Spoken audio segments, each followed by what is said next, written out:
Hello everyone. जैसा कि पिछले वीडियो में आप लोग पढ़ रहे थे नीति निषेध तत्वों के बारे में, तो उसी के क्रम में हम लोग आगे पढ़ेंगे नीति निषेध तत्वों के बारे में।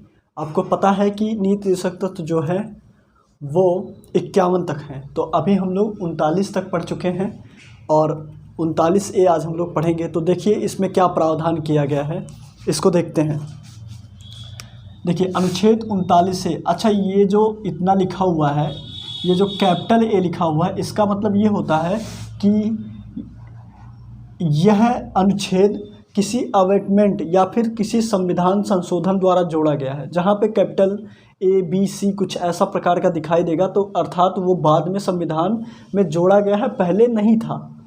ठीक है, तो देखिए बहुत इम्पॉर्टेंट ये पॉइंट है, बहुत इम्पॉर्टेंट ये है, इसको ध्यान देंगे। इसे 42वें संविधान संशोधन द्वारा जोड़ा गया है, इसे 42वें संविधान संशोधन द्वारा जोड़ा गया है। ओके, और इसमें प्रावधान क्या किया गया है?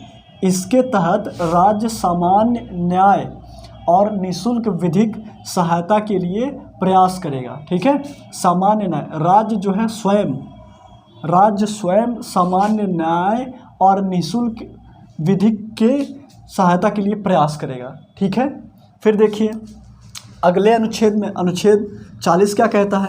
ग्राम पंचायतों का संगठन। क्या है? ग्राम पंचायतों का संगठन। फिर देखिए अनुच्छेद 41 क्या है? कुछ दशाओं में काम, शिक्षा और लोक सहायता का अधिकार। समझ में आई बात? अर्थात बहुत सारे कंडीशन या कुछ ही दशाओं में काम, शिक्षा और लोक सहायता का अधिकार नागरिकों को दिया गया है। समझ में आई बात? अब वीडियो को पॉज करिए और इतना लिखिए।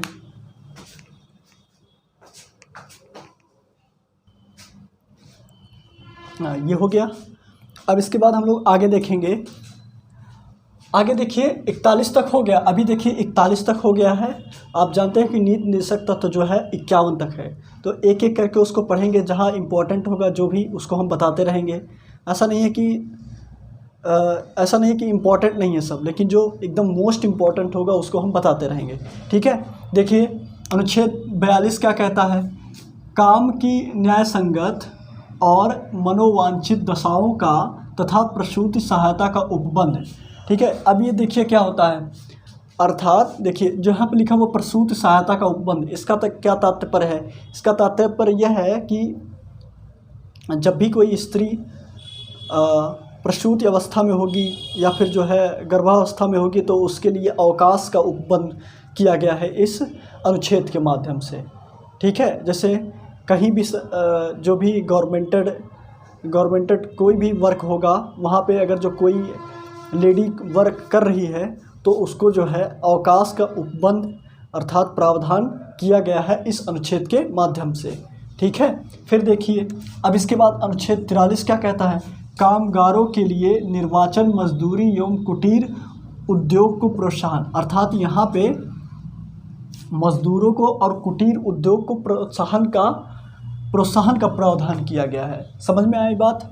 अब इसके बाद देखिए ये 43 हो गया। अब 43A, इसका क्या अर्थ है कि अभी हमने आपको बताया कि ये बाद में 43 में ही जोड़ा गया है। 43A अर्थात ये जो कैपिटल ए दिखा रहा है, ये जो है संविधान का मूल हिस्सा नहीं था, इसको बाद में किसी न किसी संविधान संशोधन द्वारा जोड़ा गया है। तो देखिए कि संविधान संशोधन द्वारा जोड़ा गया और ये इम्पॉर्टेंट भी है। ठीक है, जो अमेंडमेंट होते हैं वो अक्सर इम्पॉर्टेंट बनते हैं क्वेश्चंस में।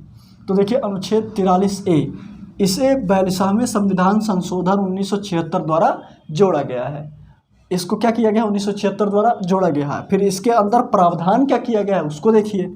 इसके तहत राज्य उद्योगों के प्रबंधन कर्मचारियों के भागीदारी सुनिश्चित करने का प्रयास करेगा। समझ में? राज्य खुद जो है उद्योगों के प्रबंधन कर्मचारियों के भागीदारी सुनिश्चित करने का प्रयास करेगा। समझ में आई बातें? ठीक, अब इसके बाद हम लोग इसके आगे का जो है नेक्स्ट वीडियो में पढ़ेंगे। और आपको पता है कि डेट आ चुका है, परीक्षा होना तय है, तो पढ़ते रहिए और रिवीजन करते रहिए। रिवीजन बहुत ज़रूरी है। मिलते हैं आपसे अगले वीडियो में। Thank you.